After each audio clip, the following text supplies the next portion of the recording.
jusqu'à présent, une gestion des risques, ben, c'était vous, monsieur, qui gérez. Il y avait des spécialistes, hygiène et sécurité, des préventeurs, des spécialistes de la gestion des risques, qui étaient les experts de ce domaine-là. Et bien souvent, ce pôle d'expertise, il était détenu par des acteurs très spécialisés, des systèmes d'information souvent dédiés, donc soit des applications dédiées, soit des tableaux Excel. Beaucoup d'entreprises gèrent cette fonctionnalité de façon très manuelle encore. On va dire qu'il y a un très faible taux d'informatisation de cette partie du système d'information.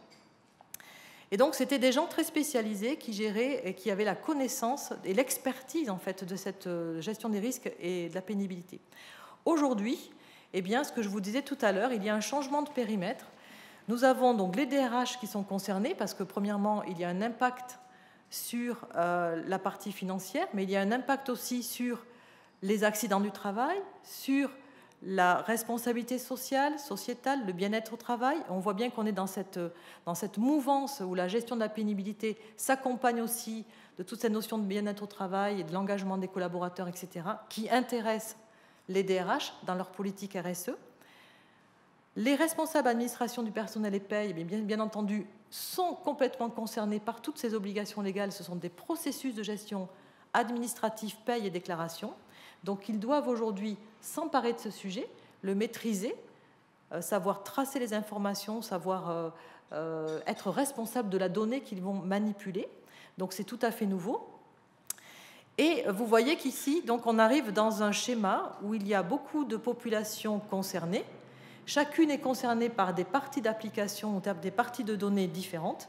Et on est tout à fait dans un schéma classique où on doit construire un système d'information collaboratif qui va proposer des informations à chacun des acteurs. Donc on est tout à fait pour nous, en tant qu'industriels de construction de systèmes d'information, dans un schéma où on doit maîtriser la donnée, la sécuriser, la stocker de façon unique, mettre en place des processus de workflow, des processus de contrôle, de visibilité, etc. Donc voilà la vision que nous avons, nous, de cette construction de systèmes d'information sur un système intégré qui partage les informations de gestion administrative, de paye et de risques et de prévention des risques. Au niveau du groupe GSF, on est un groupe présent aussi à l'international puisque nous avons 7 sociétés dans différents pays, mais c'est un groupe majoritairement français. Nous avons 114 établissements qui sont regroupés sur 24 sociétés. Et donc tout ça pour couvrir tout le territoire français. Alors notre activité, c'est une activité de propreté et de services associés. Au niveau propreté, on intervient dans tous les secteurs d'activité. Et nos 3 secteurs d'activité majeurs qui représentent quand même 65% de notre chiffre d'affaires, ce sont les secteurs industrie, tertiaire et surface de vente. Alors, le groupe compte 31 000 salariés dans le monde, dont 28 500 salariés en France. Alors, le juriste que je suis donc dit que c'est un fatras. Par contre, et Madame l'a évoqué, le préventeur que je suis dit que c'est une chance, une opportunité. Vous avez peut-être déjà entendu l'idéogramme chinois qui signifie crise. En fait, ça veut dire opportunité. Et c'est l'opportunité pour nous de mieux se structurer pour répondre aux exigences apportées par la pénibilité. Donc finalement, c'est peut-être une chance pour nous de faire mieux. Donc cette loi a amené des changements que personnellement je trouve positifs et qui amènent pour nous 2 types de conséquences. Une qui va peut-être vous surprendre, bien que j'ai déjà annoncé la couleur, c'est par rapport aux clients. Puisque nous sommes société intervenante, notre discours avec nos clients, grâce à la pénibilité, va s'améliorer, va changer. Et l'autre conséquence, c'est en interne, une furieuse envie d'un CRH où on intègre tout, la prévention et tout ce qui va bien, formation. Chaque service a sa brique, il faut qu'on mette toutes les briques ensemble pour construire un édifice constant et valable. Effectivement, la gestion des risques professionnels et au-delà, le pilotage RH et la gestion de l'absentéisme. Donc dans ce cadre, on a bien compris que le sujet était vécu comme une contrainte par beaucoup de nos acteurs et de nos clients, qui voient effectivement ça comme une contrainte de mise en conformité légale et réglementaire, et qui voient ça comme un surcoût. Nous, on le voit au contraire comme une opportunité. Alors c'est une opportunité à moyen terme, donc c'est vrai que les directions RH aujourd'hui ont beaucoup de mal à démontrer à leur direction générale le retour sur investissement de ce sujet, mais qui est quand même important sur le moyen terme, et qui sera un retour sur investissement aussi bien au niveau juridique qu'au niveau financier qu'au niveau social.